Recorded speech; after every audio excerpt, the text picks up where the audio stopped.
Hello guys, நம்ம இன்றைக்கி India versus south Africa டே 4 test match review தான் பார்க்க போகிறோம். ஸோ இந்தியா பார்த்திங்கன்னா 8 நடந்த சீரீஸ் ஹோமில் தோற்க போகிறாங்க. ஸோ அதை என்ன சொல்கிறதுன்னு தெரில. பிகாஸ் அவ்வளோ பர்ஃபார்மன்ஸ் புவராக இருக்குதுன்னு தான் சொல்லணும். ஸோ ஃபுல் வீடியோவில் பார்த்துடலாம். ஸோ இது என்ன நிலமையில் இருக்குதுன்னே தெரில இந்தியா. வீடியோக்கு போகிறதுக்கு முன்னாடி வீடியோட ஸ்பான்சர் கண்டென்ட்னா ஸ்கூல் ஆஃப் பிஸ்னஸ் ஆர்கனைசேஷன். அதாவது ஒரு சிம்பிளான பார்ட் டைம் ஜாப் மூலிமா நீங்கள் ஏர்ன் பண்ணலாம். ஸோ கீழே இருக்க வாட்ஸ்அப் நம்பருக்கு ஸ்கிப் பண்ணாதீங்க. பெரிய தப்பு. தினம் 300 ரூபாய் சம்பாதிக்க அரிய வாய்ப்பு. இன்ஸ்டாகிராம், ஃபேஸ்புக் பயன்படுத்த தெரிந்தால் போதும். Content post and content publishing மூலமா தினம் 300 ரூபாய் சம்பாதிக்கலாம். இந்த வேலை செய்ய 5 நிமிடம் போதும். Work training support, group communication support, all language customer live chat support. முக்கியமா சொந்தமா ஒரு பிசினஸ் ஸ்டார்ட் பண்ற அளவுக்கு உங்களால கற்றுக்கொள்ளவும் முடியும், சம்பாதிக்கவும் முடியும். இந்த வேலை வாய்ப்பு வழங்குவது 5 வருடத்திற்கு மேல ரன் ஆகிட்டு இருக்க நம்ம தமிழ்நாட்டு company school of business organisation private limited. மேலும் விவரங்களுக்கு டிஸ்கிரிப்ஷன்ல கொடுத்திருக்க நம்பருக்கு வாட்ஸ்அப் பண்ணுங்க.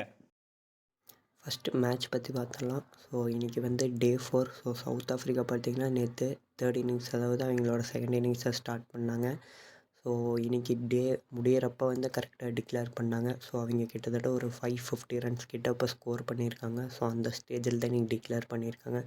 ஸோ சவுத் ஆஃப்ரிக்கன் பேட்டர்ஸ் வரீங்க போகிறீங்க, எக்ஸப்ட் பவுமா மட்டும் இன்றைக்கி சீக்கிரம் அவுட் ஆனார். மற்றவங்க எல்லாமே ஆவரேஜாக 50 பால் கிட்ட ஆடி பொறுமையாடி நல்லா ரன் சேர்த்துட்டு போயிட்டாங்க. ஸோ இதனால் இந்தியாவுக்கு பார்த்திங்கன்னா 500க்கு மேலே லாஸ்ட் டேவில் சேஸ் பண்ணால் மட்டும்தான் இந்த சீரீஸை அதாவது ட்ராப் பண்ண முடியும். ஸோ நேற்று ஏன் இந்தியா ஃபாலோ ஆனால்னு நினச்சப்போ தான் தெரியுது. ஸோ சவுத் ஆஃப்ரிக்கா இந்தியாவுக்கு பேட்டிங் ஆர்டருக்கு தந்து மறுபடியும் இந்த மேட்சை அவங்க ஜெயிக்கிற தருவாய்க்கு வந்துடக்கூடாதுன்னு அவங்க கிளவராக பேட்டிங் ஆடியிருக்காங்க.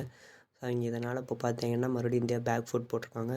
ஸோ இந்தியா நினச்சப்போ மேட்சை ட்ரா மட்டும்தான் பண்ண முடியும். பிகாஸ் இன்றைக்கி 2 விக்கெட் லாஸ். ஜெய்ஸ்வால், ராகுல் 2 பேருமே காலி. ஸோ நாளைக்கு 8 விக்கெட் வச்சுட்டு 500 ரனை சேஸ் பண்ணுறங்கிற ஒரு முடியாத விஷயம்.